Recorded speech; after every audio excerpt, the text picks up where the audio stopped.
جہنم ہی تھا،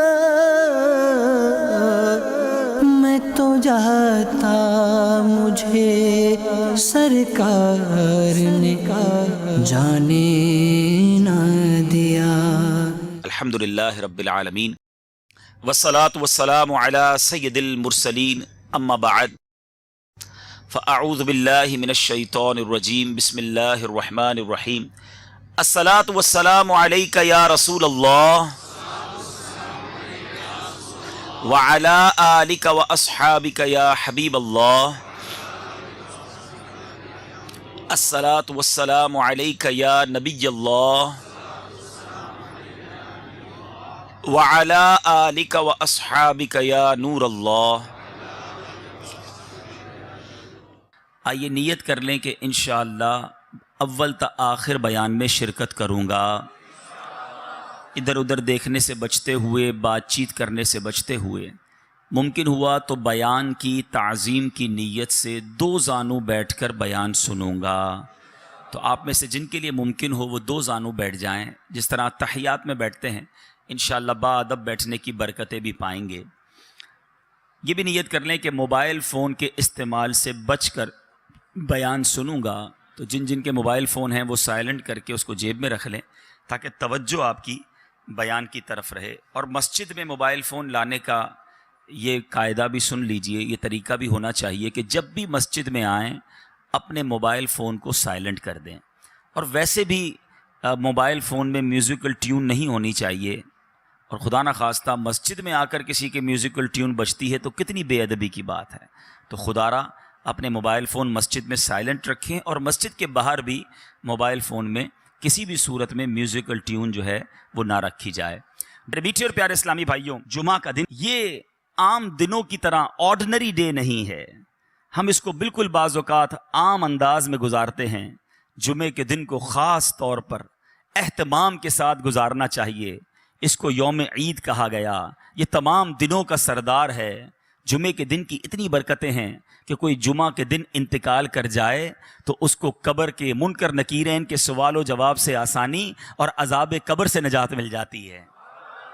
ہمارے بزرگان دین، ہمارے اسلاف جمعے کے دن ڈھونڈ ڈھونڈ کر نیکیاں کیا کرتے، مگر آج ہم نارمل طریقے سے جمعہ گزارتے ہیں۔ جمعے کے دن بھی معاذ اللہ گناہوں کا سلسلہ ہوتا ہے۔ یاد رہے، جہاں جمعہ کا دن اس قدر مبارک ہے، وہاں جمعہ کے دن اگر کوئی گناہ کیا جائے تو اس گناہ کو بھی 70 گناہ کاؤنٹ کیا جاتا ہے۔ تو کبھی بھی شب جمعہ، جمعرات کی رات، ویسے تو کبھی بھی گناہ نہیں کرنا چاہیے، مگر اسپیشلی جمعرات اور جمعے کو زیادہ احتیاط اور زیادہ نیکیاں کرنے کی عادت ڈالیں۔ یعنی اگر اعلان ہو جائے کہ ہفتے میں ایک دن ایسا ہوگا جو جتنا کمائے گا اس کو 10 گنا کر دیا جائے گا، اس دن کتنا کام کریں گے ہم؟ ارے ایک دن میں 10 گنا ملٹی پلائی، تو جمعے کے دن ایک نیکی 70 نیکیوں کے برابر۔ مثال کے طور پہ آپ نے 2 دن بعد کوئی نیکی کا کام کرنا تھا، آپ نے کسی کی کوئی مدد کرنی تھی، مسجد میں کچھ رقم دینی تھی، کوئی بھی نیکی کا کام کرنا تھا، کوشش کریں وہ جمعے والے دن پہلے کر لیں تاکہ 70 گنا اس کا جو ہے وہ ثواب مل جائے۔ برسوں ہو گئے جمعہ پڑھتے ہوئے، امام صاحب خطبہ دیتے ہیں جمعہ کا۔ اب ہم لوگ عربی تو جانتے نہیں اور نہ جاننے کی کوشش کرتے ہیں، کبھی سوچا یہ جو خطبہ دیا جاتا ہے اس میں ہمارے لیے کیا کیا میسج ہوتا ہے؟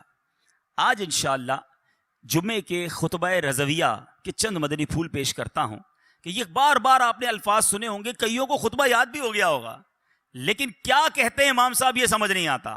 حالانکہ ہمیں اس کا ترجمہ ماشاءاللہ کتابوں میں ملتا ہے، پڑھے تو صحیح کہ کون سا میسج ہے جو گویا ہر جمعے ہمارے لیے دہرایا جاتا ہے۔ میں چند انشاءاللہ جمعے کے خطبے سے مدنی پھول پیش کرتا ہوں، اور سنیے کتنے خوبصورت الفاظ میں ہر جمعہ ہمیں کیا یاد دلایا جاتا ہے۔ جمعے کے دن اعلان ہوتا ہے، اوصیکم ونفسی بتقوی اللہ عز وجل فی السر والاعلان۔ خطبہ دینے والا کہتا ہے، وصیت کرتا ہوں تم کو اور اپنے نفس کو پرہیزگاری کی، اللہ عز وجل کے لیے تنہائی اور لوگوں کے سامنے۔ فإن التقوی سنام ذر الایمان، اس لیے کہ پرہیزگاری ایمان کی انتہائی بلندی ہے۔ ہمیں تقوی کا درس دیا جاتا ہے، لوگوں کے سامنے بھی اکیلے میں بھی اللہ سے ڈرنے کی بات کی جا رہی ہے، اور فرمایا گیا کہ پرہیزگاری ایمان کی انتہائی بلندی پر ہے۔ اور آج ہمارا کیا حال ہے؟ ہم نہ لوگوں کے سامنے گناہوں سے باز آتے ہیں، نہ اکیلے میں گناہوں سے باز آتے ہیں، نہ لوگوں کے سامنے اللہ سے ڈرتے ہیں، نہ اکیلے میں رب سے ڈرتے ہیں۔ ابھی جو مذہبی حلیے والے لوگ ہوتے ہیں وہ لوگوں کے سامنے تو شرم کر لیتے ہیں کہ چلو کوئی دیکھ نہ لے، کسی کو پتہ نہ چل جائے، مگر سوچئے جب اکیلے میں ہوتے ہیں، ہماری خلوتیں ہوتی ہیں، اس وقت ہمارا حال کیا ہوتا ہے؟ آج بڑا بھائی نہ دیکھ لے، میرا دوست نہ دیکھ لے، میری عزت کرنے والا نہ دیکھ لے، اس بات کا تو خیال ہے، مگر تنہائی میں جب دروازہ بند ہوتا ہے اس وقت یہ خیال کیوں نہیں آتا کہ رب دیکھ رہا ہے، اللہ دیکھ رہا ہے۔ اے میرے میٹھے اور پیارے اسلامی بھائیوں، جس سے سب سے زیادہ شرم کرنی چاہیے تھی وہ دیکھ رہا ہے، اور ہم اس وقت بے شرمیاں کرتے ہیں، اس وقت گناہ کرتے ہیں۔ اے میرے میٹھے اور پیارے اسلامی بھائیوں، غور کیجئے، یہ کتنی بری بات ہے کہ رب دیکھ رہا ہو اور بندہ اسی کی نافرمانی کر رہا ہو۔ امام اہل سنت مولانا شاہ امام احمد رضا خان علیہ رحمت الرحمان کیا خوب فرماتے ہیں، چھپ کے لوگوں سے کیے جس کے گناہ، یعنی جس کی نافرمانی کر رہے ہو، چھپ کے لوگوں سے کیے جس کے گناہ، وہ خبردار ہے کیا ہونا ہے، وہ تو دیکھ رہا ہے۔ اور اگر وہی ناراض ہو گیا میرے میٹھے اسلامی بھائیوں، ہمارا کیا بنے گا؟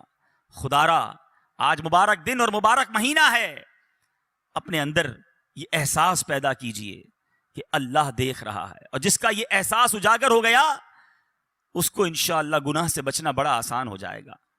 ایک بار ایک شخص، کتابوں میں لکھا یہ واقعہ، اس نے ایک عورت کو گناہ کے ارادے سے پکڑا، ہاتھ میں خنجر تھا، لوگ جمع ہو گئے، لیکن وہ بدماش تھا، اس سے چھڑانے کی ہمت کسی میں نہ تھی۔ اس زمانے کے ایک بزرگ وہاں سے گزرے کہ دیکھا ایک بدماش نے ایک عورت کو پکڑا ہے، ہاتھ میں خنجر ہے، لوگ جمع ہیں۔ وہ بزرگ قریب تشریف لے گئے اور اس کے کان میں کچھ فرمایا۔ ان کا کچھ فرمانا تھا کہ وہ بدماش جو تھا، وہ گناہگار تھر تھر کانپنے لگا، ہاتھ سے وہ خنجر بھی گر گیا، عورت بھی چھوٹ کر چلی گئی، دھڑام سے گرا، بے ہوش ہو گیا۔ لوگ جمع ہو گئے، کہنے لگے تمہارا تو بڑا کر و فر تھا، تم تو بڑے جری، کسی کو جواب نہ دیتے، تم سے کوئی بات نہ کر سکتا، اتنا ڈرتے تھے لوگ تم سے، ایسا کیا ہوا کہ تم بے ہوش ہو کر گر گئے؟ وہ بدماش کہتا ہے پہلے یہ بتاؤ وہ تھے کون جنہوں نے میرے کان میں کچھ کہا؟ کہا وہ تو زمانے کے فلاں فلاں ولی تھے۔ کہا انہوں نے میرے کان میں آ کر صرف یہ کہا کہ جو تم اس وقت کر رہے ہو وہ اللہ دیکھ رہا ہے۔ اے کاش اکیلے میں گناہ کرتے وقت، برائیاں کرتے وقت، حرام کماتے وقت، ملاوٹ کرتے وقت، جھوٹ بولتے وقت، انٹرنیٹ پر یا ٹی وی پر فلمیں، ڈرامے، گانے باجے، بے حیائی کے مناظر دیکھتے وقت یہ خیال آ جائے کہ اللہ دیکھ رہا ہے۔ جمعہ کے دن بار بار گویا ہمیں ریمائنڈر کال دی جاتی ہے، فرمایا جاتا ہے اوصیکم ونفسی بتقوی اللہ عز وجل فی السر والاعلان، اکیلے میں ہو یا تنہائی میں یا لوگوں کے سامنے ہو، تمہیں اللہ سے ڈرنے کی وصیت کرتا ہوں۔ اے میرے میٹھے اسلامی بھائیوں، ہر جمعے یاد دلایا جا رہا ہے دیکھو اللہ سے ڈرنا، وہ دیکھ رہا ہے، مگر جمعہ پڑھ کے جا کر پھر گناہ کرتے ہیں، جمعے کے دن بھی برائی کرتے ہیں۔ ایسا نہ کریں، آئیے رب کی بارگاہ میں سچی توبہ کریں۔ آگے ارشاد ہوتا ہے وَاذْكُرُوا اللَّهَ عِنْدَ كُلِّ شَجَرٍ وَحَجَرٍ وَاعْلَمُوا أَنَّ اللَّهَ بِمَا تَعْمَلُونَ بَصِيرٌ، اور اللہ کو یاد کرو ہر درخت اور پتھر کے نزدیک، اور جان رکھو اللہ تمہارے کام دیکھ رہا ہے۔ اللہ دیکھ رہا ہے، یہ اعلان ہوتا ہے۔ ذکر کرو رب کا پتھر اور شجر اور حجر کے پاس، یعنی جہاں سے گزرو رب کو یاد کرو، مگر ہمارا حال یہ ہے ہم جدھر سے گزرتے ہیں وہاں رب کی نافرمانی کرتے ہیں۔ کتنے گواہ بناؤ گے؟ کون سی جگہ ہے جو ہمارے گناہ کی گواہ نہیں؟ ارے ہمارے بزرگ تو وہ ہوتے جدھر سے گزرتے ادھر عبادت کرتے، جس جگہ سے گزرتے مسجد دیکھتے کہتے اس میں بھی 2 رکعت نفل پڑھ لوں، مسجد میں جاتے چاہتے ہر ستون پر 2 رکعت پڑھ لوں تاکہ یہ جگہ گواہ ہو جائے۔ ایک بزرگ کے بارے میں آتا ہے ایک جگہ سے گزرے، واپس آئے، پھر گزرے، لوگوں نے کہا حضور آپ ابھی تو گزر کر گئے تھے، کہا میں اس سڑک سے گزر تو گیا مگر خیال آیا اس سڑک پہ گزرتے گزرتے اللہ کا ذکر نہ کیا تھا، میں چاہتا ہوں جس راستے سے گزروں وہ راستہ میرے ذکر اللہ کا گواہ بن جائے۔ سوچو ہمارے بزرگ تو یہ چاہتے تھے، مگر ہمارا حال ایسا ہے کہ جس راستے سے گزرتے ہیں اس راستے کو گالیوں کا گواہ بنا رہے ہیں. اس راستوں کو معاذ اللہ گاڑی میں بھی جاتے ہیں تو میوزک چلاتے ہیں, سارا راستہ وہ گواہ ہو جائے کہ میں گناہ کرتے کرتے گزرا ہوں. موٹر سائیکل پہ جا رہے تو کان میں ہیڈ فون لگا کے میوزک سنیں گے, ایک ایک سڑک کو گناہ کا گواہ کر رہے ہو. ہونا تو یہ چاہیے کہ میرا سفر بھی جاری ہو, میرا ذکر بھی جاری ہو, میرے زبان پر سرکار علیہ الصلوۃ والسلام پر درود بھی جاری ہو, جدھر سے گزروں وہ جگہ میرے ذکر اللہ کی گواہ بن جائے. جمعے کے خطبے میں ایک اور بات ہمیں ڈرائی جا رہی ہے, سمجھایا جاتا ہے وَأَنَّ اللَّهَ لَيْسَ بِغَافِلٍ عَمَّا تَعْمَلُونَ, اور اللہ تعالیٰ غافل نہیں ہے اس سے جو تم عمل کرتے ہو. وہ دیکھ رہا ہے, وہ غافل نہیں, ہم غافل ہوتے ہیں, وہ رب غافل نہیں ہے. اے میرے میٹھے اور پیارے اسلامی بھائیوں, پھر آگے جا کر ہمیں نبی پاک علیہ الصلوۃ والسلام سے محبت کا درس کس پیارے انداز میں خطیب دیا کرتے ہیں. فرمایا جاتا ہے فَإِنَّ السُّنَنَ هِيَ الْأَنْوَارُ, اس لیے کہ سنتیں یہی انوار ہیں. وَزَيِّنُوا قُلُوبَكُمْ بِحُبِّ هَذَا النَّبِيِّ الْكَرِيمِ, اور مزین کرو اپنے دلوں کو اس نبی کریم کی محبت سے. اگر دلوں کو مزین کرنا ہے, دلوں کو ڈیکوریٹ کرنا ہے, سرکار دو عالم صلی اللہ تعالی علیہ وسلم کی سنتوں سے مزین کرو. پھر فرماتے ہیں فَإِنَّ الْحُبَّ هُوَ الْإِيمَانُ كُلُّهُ, غور سے سنیں کہ محبت وہی ایمان ہے. الا لا ایمان لمن لا محبت لہ, الا لا ایمان لمن لا محبت لہ, الا لا ایمان لمن لا محبت لہ. ہر جمعے کو 3 بار یہ اعلان سنتے ہو, کبھی اس کا معنی سمجھنے کی کوشش کی؟ یہ بتایا جا رہا ہے خبردار نہیں ہے اس کے لیے ایمان جس کے دل میں نبی پاک علیہ الصلوۃ والسلام کی محبت نہیں. ارے محبت نہیں تو ایمان ہی نہیں ہے. الا لا ایمان لمن لا محبت لہ, آقا کی محبت یہ ایمان کی جان ہے, ایمان کی اصل ہے. اگر نبی پاک علیہ الصلوۃ والسلام سے محبت نہیں, اس کا ایمان ہی مکمل نہیں ہے. اور یہ بات فقط اس خطبے میں نہیں بلکہ بخاری شریف کی حدیث ہے. میرے آقا مدینے والے مصطفیٰ صلی اللہ تعالی علیہ وسلم فرماتے ہیں لا یؤمن احدکم حتی اکون احب الیہ من والدہ وولدہ والناس اجمعین. میرے آقا فرما رہے ہیں تم میں سے کوئی اس وقت تک کامل مومن نہیں ہو سکتا جب تک میں اس کے نزدیک, اس کے والد, اس کی اولاد, بلکہ تمام لوگوں سے زیادہ محبوب نہ ہو جاؤں. یہ ایمان کی اصل ہے میرے میٹھے اسلامی بھائیوں. ہم بھی نعرہ لگاتے ہیں غلامی رسول میں موت بھی قبول ہے, نہ ہو جو عشق مصطفیٰ تو زندگی فضول ہے. بڑا بہترین نعرہ ہے, اور یہی بات ہمیں حدیث بھی سکھا رہی ہے. زندگی فضول ہے. اگر واقعی نبی پاک علیہ الصلوۃ والسلام سے محبت نہیں, مگر اپنے دل پر ہاتھ رکھ کر پوچھو کہ کیا واقعی محبت ہے یا خالی نعرہ ہی ہے. محبت ہوتی تو میں ایسا ہوتا, واقعی سچی محبت ہوتی تو میرا ایسا کردار ہوتا کہ آقا فرمائے کچھ اور میں کروں کچھ. ارے جس سے محبت ہوتی ہے اس کی ہر بات سے بھی محبت ہوتی ہے, اس کی ہر ادا سے بھی محبت ہوتی ہے. دیکھو محبت کی تو صحابہ کرام نے کی, کیسی محبت کی کہ آج سنتے ہیں تو ایمان تازہ ہو جاتا ہے. قرآن مجید فرقان حمید میں ہمیں سمجھایا جا رہا ہے کہ اگر رب عز و جل کی طرف سے برکتوں کو پانا ہے, رحمتوں کو حاصل کرنا ہے, قرآن کہتا ہے قل ان کنتم تحبون اللہ فاتبعونی یحببکم اللہ ویغفر لکم ذنوبکم واللہ غفور الرحیم. اے رسول فرما دیجئے اگر تم لوگ اللہ سے محبت کرتے ہو تو میری اتباع کرو. محبت اللہ سے کرتے ہو تو اتباع میری کرو. کیوں, کیا ہوگا؟ اللہ تم کو اپنا محبوب بنا لے گا. سرکار کی اتباع کریں گے اللہ محبوب بنا لے گا اور تمہارے گناہوں کو بخش دے گا. اور اللہ بہت زیادہ بخشنے والا اور رحم فرمانے والا ہے. اے میرے میٹھے اسلامی بھائی, یہ قرآن کا بھی حکم ہے کہ پیارے آقا علیہ الصلوۃ والسلام کی اتباع کی جائے, نبی پاک کی سنتوں پر عمل کیا جائے. مگر بدقسمتی سے آج محبت کا دعویٰ تو ہم سب کرتے ہیں, مگر سنتوں سے ہم سارے زندگی سے ایسا لگتا ہے کہ دور گزار رہے ہیں. ہمارے اسلاف کیسے محبت کرتے, کیسے اطاعت کرتے. سیدنا صدیق اکبر عاشق اکبر ہیں رضی اللہ تعالیٰ عنہ. آپ کی وفات کا وقت آتا ہے, ساری زندگی تو نبی پاک کی سنتوں پر عمل کیا, آخری وقت کیا عالم ہے. اپنی وفات سے چند گھنٹے پہلے ام المومنین حضرت عائشہ صدیقہ رضی اللہ تعالیٰ عنہا سے دریافت فرماتے ہیں کہ رسول اللہ صلی اللہ تعالیٰ علیہ وسلم کے کفن مبارک میں کتنے کپڑے تھے, اور آپ کی وفات کس دن ہوئی تھی. دیکھو سنت پر عمل کا جذبہ کیسا ہے. انتقال کے وقت پوچھا جا رہا ہے کہ کفن میں میرے آقا کے کتنے کپڑے تھے, وفات کس دن ہوئی. اس سوال کی وجہ یہ تھی کہ ساری زندگی تو نبی پاک کے طریقے پر چلا ہوں, آخری وقت کفن بھی اتنے ہی کپڑوں میں مل جائے, اور کاش دن بھی وہ نصیب ہو جائے جو آقا کو نصیب ہوا ہے. وہ کفن کیسا تھا معلوم کرتے تھے, ہم لباس کیسا ہے وہ نہیں پہنتے. سوچئے یہ کیسی محبت ہے. الا لا ایمان لمن لا محبت لا, اس کے لیے ایمان نہیں, کامل ایمان والا وہ نہیں جس کے دل میں نبی پاک علیہ الصلوۃ والسلام کی محبت نہیں. اے میرے میٹھے اور پیارے اسلامی بھائیوں, محبت فقط زبانی نعروں کا نام نہیں, ہمارے کردار میں عشق رسول جھلکنا چاہیے, ہماری عادتوں میں نبی پاک علیہ الصلوۃ والسلام کا انداز جھلکنا چاہیے. ہمارے اسلاف تو ان سنتوں پر بھی عمل کرتے جس کا حکم نہیں ہوتا تھا, مگر وہ چاہتے سرکار دو عالم صلی اللہ تعالی علیہ وسلم کی ہر ادا کو ادا کیا جائے. ایک مرتبہ حضرت ابو ہریرہ رضی اللہ تعالیٰ عنہ کا گزر ایک ایسی جماعت سے ہوا کہ اس کے سامنے کھانے کے لیے ایک بھنی ہوئی مسلم بکری رکھی ہوئی تھی. لوگوں نے آپ کو کھانے کے لیے بلایا, حضور آئیے آپ بھی ہمارے ساتھ کھائیے. حضرت ابو ہریرہ کیا کہتے ہیں, نبی پاک علیہ الصلوۃ والسلام جب دنیا سے تشریف لے گئے, میرے آقا نے زندگی بھر کبھی جو کی روٹی بھی پیٹ بھر کر نہ کھائی. میں بھلا ان لذیذ اور پرتکلف کھانوں سے کیسے اپنے دل کو بہلا سکتا ہوں.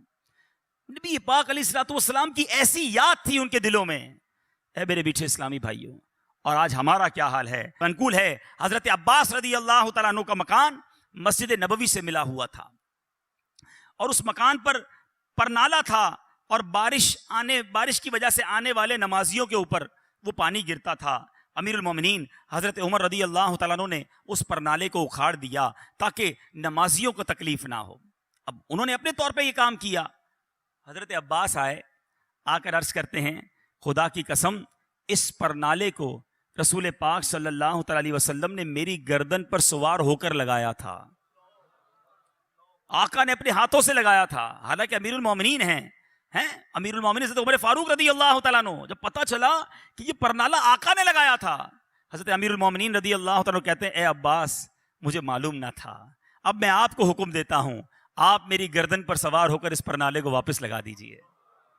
جو چیز آقا نے کی میں کیسے اس کو ختم کر دوں, اس قدر محبت. مگر آج جو کام نبی پاک علیہ الصلوۃ والسلام نے ہمیں بتائے, ہم نے وہ ختم کرنا شروع کر دیے. سرکار دو عالم صلی اللہ تعالی علیہ وسلم فرمائے, نماز پڑھو میری آنکھوں کی ٹھنڈک ہے. آج جمعے کی نماز میں مسجد فل ہے, آج ہی عصر کی نماز میں کیا ہو جائے گا؟ کیا جمعے کے بعد آنے والی عصر فرض نہیں؟ کیا آج فجر کی نماز جو تھی وہ ہم پر فرض نہیں؟ نمازی بھی ہوتا ہے, بڑا ہنستے ہنستے کہتا ہے جناب کیا کروں, 4 نمازیں پڑھتا ہوں, فجر میں آنکھ نہیں کھلتی. اس سے پوچھیں کہ جس دن تمہاری صبح 7 بجے ٹرین ہوتی ہے, اس دن کیسے 5 بجے تمہاری آنکھ کھل جاتی ہے؟ جس دن صبح 6 بجے بس میں جانا ہوتا ہے, اس دن گھر والوں کو بھی کہہ کر سوتے ہو, الارم بھی رکھتے ہو. جس کو صبح نوکری پر 7 بجے پہنچنا ہوتا ہے, پتا ہے لیٹ ہو گیا تو لیٹ منٹ لگ جائے گی, پیسے کٹ جائیں گے, وہ اپنی نوکری پر پہنچ جاتا ہے. تو جواب آئے گا, نوکری کی اہمیت ہے, فلائٹ کی اہمیت ہے, ٹرین اور بس پر جانے کی اہمیت ہے, ہمارے نزدیک نماز کی اہمیت نہیں ہے. ایسا نہ کریں میرے میٹھے اسلامی بھائیوں, آج نیت کریں آج کے بعد ہماری کوئی نماز قضا نہیں ہوگی. زور سے نعرہ لگائیں, آج کے بعد ہماری کوئی نماز قضا نہیں ہوگی. اسی طرح میرے میٹھے اسلامی بھائیوں, سرکار دو عالم صلی اللہ تعالی علیہ وسلم جس چیز کو بنا کر دے, ہمارے صحابہ پھر اس کی طرف منہ موڑ کر نہیں دیکھتے تھے. ایک بار حضرت عبداللہ ابن عباس رضی اللہ تعالیٰ عنہ سے روایت, رسول اللہ صلی اللہ تعالی علیہ وسلم نے ایک شخص کو دیکھا, وہ سونے کی انگوٹھی پہنے ہوئے ہے. نبی پاک علیہ الصلوۃ والسلام نے اس کے ہاتھ سے وہ انگوٹھی نکالی اور پھینک دی, اور فرمایا تم میں سے کوئی چاہتا ہے کہ آگ کے انگارے کو اپنے ہاتھ میں ڈالے؟ حضور اکرم صلی اللہ تعالی وسلم تشریف لے گئے. دوسرے لوگوں نے کہا کہ اپنی انگوٹھی تو اٹھا لو, اس کو اٹھا کر بیچ دینا, کوئی نفع حاصل کر لینا, پہننا مت. وہ عاشق رسول کیا کہتا ہے, خدا کی قسم جب رسول اللہ صلی اللہ تعالی علیہ وسلم نے اس انگوٹھی کو پھینک دیا ہے, میں اب اس انگوٹھی کو کبھی نہیں اٹھا سکتا. اسے چھوڑ کر وہیں چلا گیا. یہ تھا نبی پاک علیہ الصلوۃ والسلام سے محبت کا انداز. اے میرے میٹھے اسلامی بھائیوں, اب یہاں شرعی مسئلہ بھی سمجھ لیجئے. کہ مرد یہ زیورات نہیں پہن سکتا. پتہ نہیں کہاں سے یہ طریقہ آ گیا ہے. پہلے عورتوں کا سنا تھا بالیاں پہننا، اب مردوں نے بھی بالیاں پہننا شروع کر دی ہیں. بالیاں صرف کانوں میں نہیں، پتہ نہیں کدھر کدھر پہننا شروع کر دی ہیں. توبہ توبہ توبہ. اے میرے میٹھے اسلامی بھائیوں، کیا ہو گیا ہمیں؟ آج 2 ہاتھ ہیں، کڑے زیادہ ہیں، 10 انگلیاں ہیں، انگوٹھیاں زیادہ ہیں، گلا ایک ہے، چینیں زیادہ ہیں. ارے مرد کے لیے تمام زیورات یہ ناجائز اور حرام اور جہنم میں لے جانے والا کام ہے. مرد فقط ایک انگوٹھی پہن سکتا ہے، وہ بھی چاندی کی ہو، اور وہ چاندی کا وزن بھی 4.5 ماشا سے کم ہو، اور اس کے اندر ایک نگینہ، ایک پتھر بھی ہو. بغیر پتھر والی بھی انگوٹھی نہیں پہن سکتے، یا 4.5 ماشا سے زیادہ وزن والی انگوٹھی بھی نہیں پہن سکتے، اور وہ بھی فقط چاندی کی ہو اور کسی دھات کی نہ ہو. لیکن اتنے زیورات پہننے کی عادت بن گئی. لوگ کہتے ہیں مدینے سے چھلا لایا ہوں، مدینے سے کڑا لایا ہوں. ارے مدینے والے نے جو فرمایا اس پر عمل کیجئے. تو بہرحال میرے میٹھے اور پیارے اسلامی بھائیوں، بات چل رہی ہے سنت رسول کی، محبت رسول کی. خدارا اپنے سراپے کو دیکھ لیجئے کہ کیا سرکار کا عاشق ایسا ہوتا ہے، اس کا چہرہ ایسا ہوتا ہے، اس کا لباس ایسا ہوتا ہے، اس کا کھانا پینا ایسا ہوتا ہے. ہم جمعے کے خطبے میں بار بار یہ اعلان سنتے ہیں، الا لا ایمان لمن لا محبت لا. اے میرے میٹھے اسلامی بھائیوں، جب آپ گھر جائیے گا، جو میرے مدنی چینل کے ناظرین ہیں ان سے بھی میں یہ بات عرض کروں گا، ذرا آئینے کے سامنے کھڑے ہو جائیے گا اور اپنے آپ سے ایک سوال کیجئے گا. اور وہ سوال یہ ہے کہ میں کہاں سے نبی پاک علیہ الصلوۃ والسلام کا غلام دکھتا ہوں؟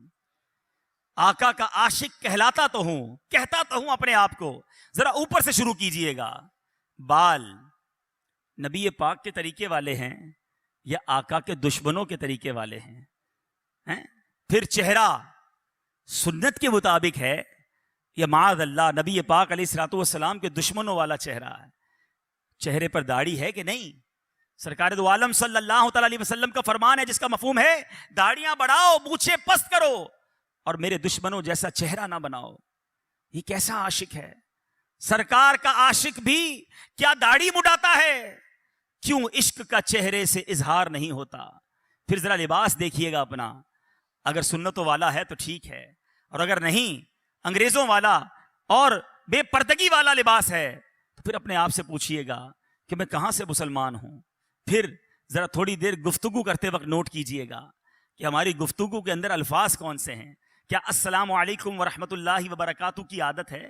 وعلیکم السلام ورحمۃ اللہ وبرکاتہ کی عادت ہے؟ سبحان اللہ، ماشاء اللہ، انشاء اللہ، یہ ہماری زبان پر ہے یا فلمی ڈائلاگ ہیں، گانے باجے ہیں، بے حیائی کی باتیں ہیں؟ ارے کھانا کھانے بیٹھتے ہیں کسی کے ساتھ تو سمجھ نہیں آتا کہ مسلمان کے ساتھ کھا رہے ہیں یا کسی غیر مسلم کے ساتھ کھانا کھا رہے ہیں. الٹے ہاتھ سے سارے معاملات ہو رہے ہیں اور جناب انداز ہی دوسرا ہے. میں آپ سب سے ایک بات کہنا چاہتا ہوں، خدارا غلامی رسول کا دعویٰ کرنے والوں اپنی اسکیننگ کرو کہ میں واقعی غلام رسول ہوں. ارے غلام رسول وہ ہوتا ہے کہ جس کو دور سے دیکھیں تو پتہ چل جائے کس کا غلام ہے. شاعر لکھتا ہے نا، فنا اتنا تو ہو جاؤں میں تیری ذات عالی میں، جو مجھ کو دیکھ لے اس کو تیرا دیدار ہو جائے. ہمیں دور سے دیکھ کر پتہ چل جائے کہ نبی پاک علیہ الصلوۃ والسلام کا عاشق اور امتی جا رہا ہے. محبت کیجئے، اپنے آقا سے ٹوٹ کر محبت کیجئے، مگر ان کے طریقے پر عمل بھی کیجئے. نبی پاک علیہ الصلوۃ والسلام کا غلام جھوٹا نہیں ہوتا، آقا کا غلام دھوکہ دینے والا نہیں ہوتا، نبی پاک علیہ الصلوۃ والسلام کا سچا عاشق حرام کمانے والا نہیں ہوتا. ارے کیسے وہ سود کا کاروبار کرے گا جب آقا علیہ الصلوۃ والسلام فرمائیں کہ سود کے 70 درجے ہیں اور اس کا سب سے کم تر درجہ یہ ہے، حدیث پاک کا خلاصہ ہے اس کا سب سے کم تر درجہ یہ ہے کہ بندہ اپنی ماں کے ساتھ بدکاری کرے. کہ نبی پاک کا غلام سود کا کاروبار کرے گا؟ ارے سود کا کام کرنے والے کو اللہ سے جنگ کرنے والا کہا گیا. چھوڑ دو یہ کاروبار، نہ کرو کاروبار میں ملاوٹ، نہ بولو جھوٹ، نہ کماؤ حرام. یہ سرکار کی غلامی نہیں، یہ بربادی کی طرف جا رہے ہیں. یہ جمعے کا خطبہ زبردست میسج ہے ہمارے لیے. الا لا ایمان لمن لا محبت لا. ارے نہیں ہے اس کا ایمان کامل جس کے دل میں نبی پاک علیہ الصلوۃ والسلام سے محبت نہیں ہے. محبت کیجئے. وہ دل بیکار ہے جس دل میں عشق رسول نہیں ہے، وہ دل بیکار ہے جس دل میں محبت رسول نہیں ہے. اے میرے میٹھے اور پیارے اسلامی بھائیوں، اس کے بعد جمعے کے خطبے میں ہمیں اور آگے جا کر سمجھایا جا رہا ہے البر لا یبلا والذنب لا ینسا والدیان لا یموت اعمل ما شئت کما تدین تدان. اس کا ترجمہ اگر سمجھ آ جائے نا، یہ ڈرا دینے کے لیے کافی ہے. فرمایا جا رہا ہے البر لا یبلا، نیکی پرانی نہ ہوگی، والذنب لا ینسا، اور گناہ بھلایا نہ جائے گا، والدیان لا یموت، اور جس نے فیصلہ کرنا ہے، جس نے بدلہ دینا ہے، وہ مرتا نہیں، اسے موت نہیں آتی. اعمل ما شئت کما تدین تدان، کہا گیا کر لے جو کچھ کرنا ہے، بدلہ دیا جائے گا. کر لے جو کرنا ہے، آخر موت ہے، ایک دن مرنا ہے، آخر موت ہے. یہ اتنی زبردست حدیث ہے. فرمایا البر لا یبلا، نیکی پرانی نہیں ہوتی، نیکیاں کرتے جاؤ، جمع کراتے جاؤ، وہ رب نیکوکاروں کا اجر ضائع نہیں کرتا. وَالذَّنبُ لَا يُنسَى، گناہ کر کے ہم بھول جاتے ہیں، مگر یہ گناہ بھلایا نہیں گیا، کہیں نوٹ ہو گیا ہے. ہم بڑے عجیب لوگ ہیں، ہم نے اتنے گناہ کیے ہمیں یاد ہی نہیں ہیں. نیکیاں ساری یاد رکھی ہوئی ہیں. ہمارے اسلاف نیکیاں بھول جاتے، گناہ یاد رکھتے.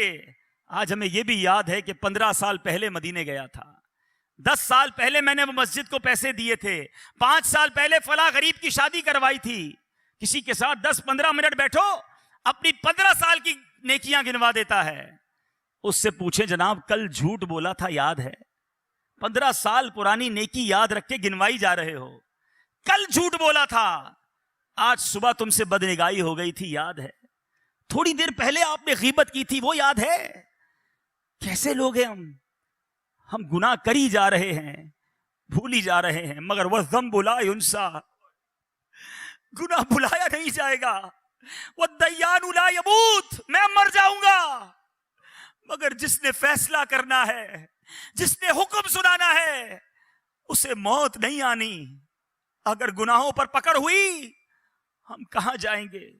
اسی جمعے کے خطبے میں قرآن پاک کی ایک آیت ہر جمعے کو یاد دلائی جاتی ہے. فرمایا گیا فَمَن يَعْمَلْ مِثْقَالَ ذَرَّةٍ خَيْرًا يَرَهُ وَمَن يَعْمَلْ مِثْقَالَ ذَرَّةٍ شَرًّا يَرَهُ. ترجمہ کنز الایمان، تو جو ایک ذرہ بھر بلائی کرے اسے دیکھے گا، اور جو ایک ذرہ بھر برائی کرے اسے دیکھے گا. اے نیکیاں کرنے والوں تمہیں مبارک ہو، اے نمازیں پڑھنے والوں تمہیں مبارک ہو، اے روزے رکھنے والوں، اے ذکر کرنے والوں، اے حلال کمانے والوں، اے نیکی کی دعوت دینے والوں، اے اللہ کی رضا کے کام کرنے والوں تمہیں مبارک ہو. قرآن اعلان کر رہا ہے جو ذرہ بھر بھلائی کرے گا اسے دیکھے گا. اور اے نمازیں قضا کرنے والوں، اے حرام بولنے والوں، اے حرام دیکھنے والوں، اے چھپ چھپ کر گناہ کرنے والوں، اے مسلمانوں کے مال دبانے والوں، اے اپنے ماں باپ کو ستانے والوں، اے حرام روزی کمانے والوں، اے جھوٹ بولنے والوں، غیبت کرنے والوں، بے حیا عورتوں سے دوستیاں کرنے والوں، سنو قرآن کہتا ہے جو ذرہ بھر برائی کرے گا وہ دیکھے گا. قیامت کے دن اگر ہماری برائیاں ہمارے سامنے کر دی گئیں اور کہا گیا پڑھو، ہم کہاں جائیں گے؟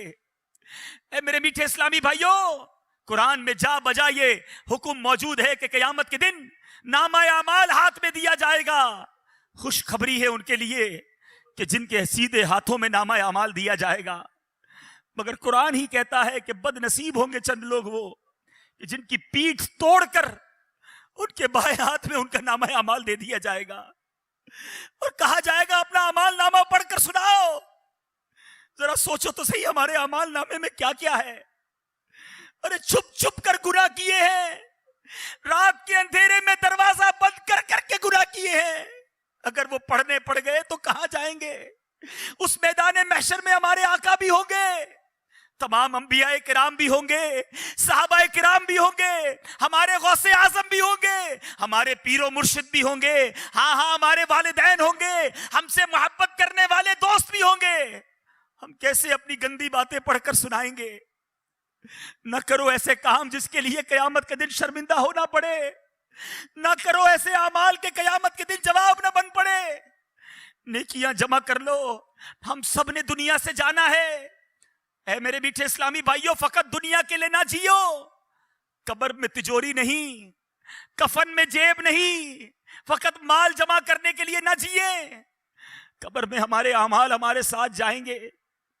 اے میرے میٹھے اور پیارے اسلامی بھائیوں، آؤ، وہ رب بڑا کریم ہے، آؤ اس سے معافی مانگ لو، آؤ توبہ کر لو، آج رب کی بارگاہ میں سر کو جھکا لو. میرا رب اتنا کریم ہے، بندہ ساری زندگی گناہ کرے، ایک بار سچی توبہ کر لے. حدیث پاک میں آتا ہے التائب من الذنب کمن لا ذنب له، گناہوں سے توبہ کرنے والا ایسا ہے اس نے گناہ کیا ہی نہیں. آؤ آج توبہ کر لو. نامہ اعمال گناہوں سے بھرا ہوا ہے، میں بھی جانتا ہوں، آپ بھی جانتے ہیں، مگر میرا رب اتنا کریم ہے کہ ایک بار سچی توبہ بندہ کر لے، وہ نامہ اعمال کے گناہوں کو معاف کر دیتا ہے. اس کے نامہ اعمال سے وہ گناہ مٹا دیے جاتے ہیں. دنیا میں ہم جرم کریں، ہمارا ریکارڈ لکھ لیا جاتا ہے. میرے رب کی شان دیکھو، بندہ توبہ کرے، رب نامہ اعمال سے سارے گناہ ہی مٹا دیتا ہے. بلکہ جس پر کرم نواز ہو جائے اس کے گناہ نیکیوں سے بدل دیتا ہے. بس توبہ کرنے کی دیر ہے، سر جھکانے کی دیر ہے، پکا ارادہ کرنے کی دیر ہے. سوچو کب تک گناہ کرو گے؟ ارے کب تک اپنے رب کو ناراض کر کے جیو گے؟ آؤ پکارو اسے، کر لو سچی توبہ.